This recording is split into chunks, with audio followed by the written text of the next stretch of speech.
Hakuna ubishi kwamba kila mtu anakutana matatizo ya kifedha, na unapokutana matatizo ya kifedha wakati mwingine saikolojia inakuwa haijakaa sawa na unakuwa na changamoto nyingi sana.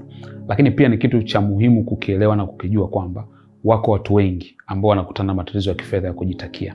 Haya ni matatizo ambayo uliona mwelekeo wake na ukakutana kupata. Na wakati mwingine inawezekana hata wewe leo ukiangalia matatizo yako mengi ya kifedha yanatokana na sababu fulani ambazo mimi naziona kama ni sababu pia za kujitakia, kwa sababu inabidi ujifunze ili usiingie tena kwenye matatizo ya namna hiyo. Na yako mambo manne ambayo ukiyaendekeza hauwezi kuja kutoka kwenye changamoto ya kifedha hata siku moja. Na mengi ya mambo haya unaweza ukaya control, ingawa mengine yanahitaji ujasiri fulani na ukatili wa aina fulani hivi ili kuwa mtu tofauti na vile watu walivyokuzoea.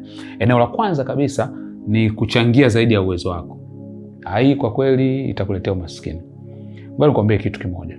Maisha yako kwenye levels na yako kwenye size. Yaani maisha yako kwenye viwango na yako kwenye ukubwa fulani. Huna mtu yote wa kumprove duniani kwamba wewe unaweza kuchangia zaidi ya mtu mwingine. Swali ni simple tu. Jaribu kuangalia wewe katika maisha yako tangu mwaka umeanza.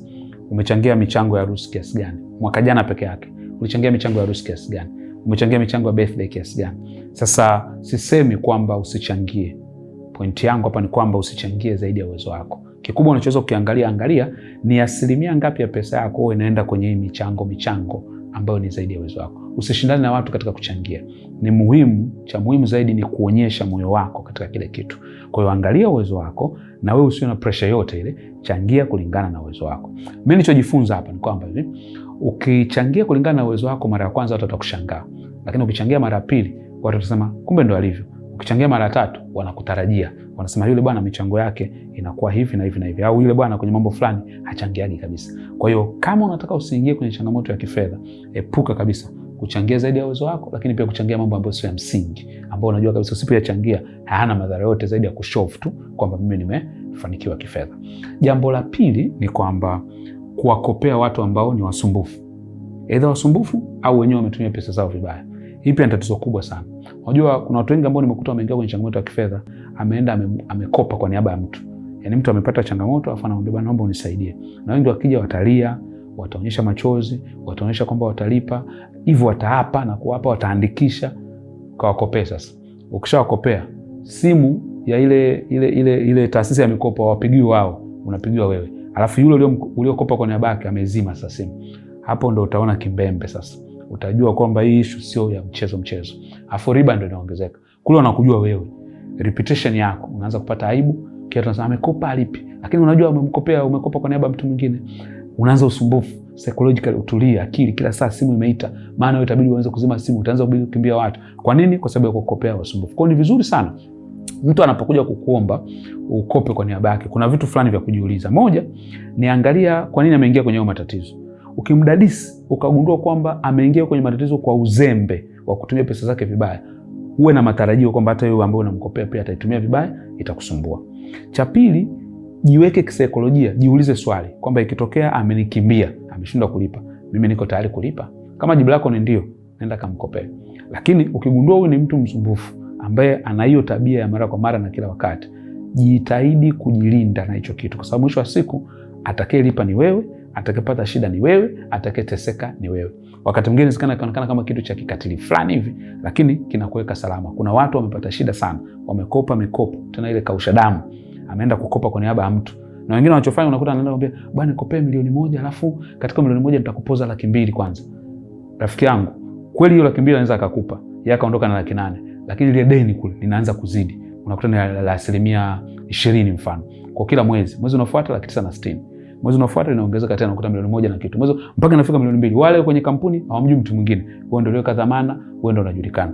Make sure uwe makini sana kwa kukopa kwa niaba ya watu wengine. Jambo la tatu, kuwa mwema kupitiliza. Ni hivi, wewe sio Mungu. Huwezi kuwa na uwezo wa kufanya kila kitu. Kuna mipaka lazima ujiwekee. Unajua kati ya vitu tunavipenda pia hata kwenye maandiko wanasema mpende jirani yako kama nafsi yako. Usimpende zaidi ya nafsi yako. Ukitaka kuwa mwema kupitiliza, lazima uingie changamoto. Kwa hiyo wewe fanya vitu kulingana na uwezo na nafasi ulionayo. Ukijifanya wewe unataka kufanya zaidi, kuna kitu wanakiita omnipotent syndrome, kwamba mtu anataka kujifanya kama yeye ana nguvu kuliko. Tunajua Mungu ana sifa zake. Sifa mojawapo ya Mungu ni yuko kila mahali. omnipresent. Nyingine anajua kila kitu, ni omniscient. Nyingine ana nguvu zote, anaweza kufanya chochote wakati wote, ni omnipotent. Hizo ni sifa za Mungu tu peke yake. Mwanadamu huwezi kuwa na hizo sifa zote. Huwezi kuwa unajua kila kitu, huwezi ukawa kila mahali, huwezi ukawa na uwezo wa kila kitu. Kwa hiyo lazima ujue mipaka yako, kwamba hapa naweza na hapa siwezi. Usipokuwa mtu wa namna hiyo, ukitaka kuwa mwema kupitiliza, mwema kwa ndugu zako, mwema kwa rafiki zako, mwema kwa wafanyakazi wenzako, ukipitiliza tu, lazima utashikia kwenye changamoto ya kifedha. Mbaya zaidi, wao uliofanyia wema ndo wanakucheka baadaye. Sasa naye alikuwa anajifanya kielele sana, alikuwa anajifanya anasaidia kila mtu sana. Kwa mwisho wa siku usifikiri kwamba eti atakufikiria sana na utakuwazia sana. No. Haitakuwa namna hiyo.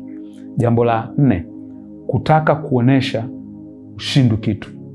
Yaani unataka kuonyesha kwamba hakuna kitu kinachokushinda. Na ukitaka kuonyesha kitu ambacho hakuna kinachokushinda, moja hapo utakifanya ni kutoa ahadi ambazo unajua una uwezo nazo. Wewe mtu amekuuliza, amekwambia bwana, naomba unilazime 100,000.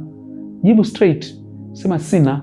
Kwa nini unamwambia ngoja kwanza nifikirie au ngoja kwanza tuwasiliane baadaye? Ukishasema hivyo tu, mtu anajenga matarajio. Na yale matarajio yatakusumbua. Kwa sababu baadaye afanye kitu chochote anakuwa anakutarajia. Anasema mjomba aliniambia atanipigia tena. Kwa ada imefika, mbona unilipie?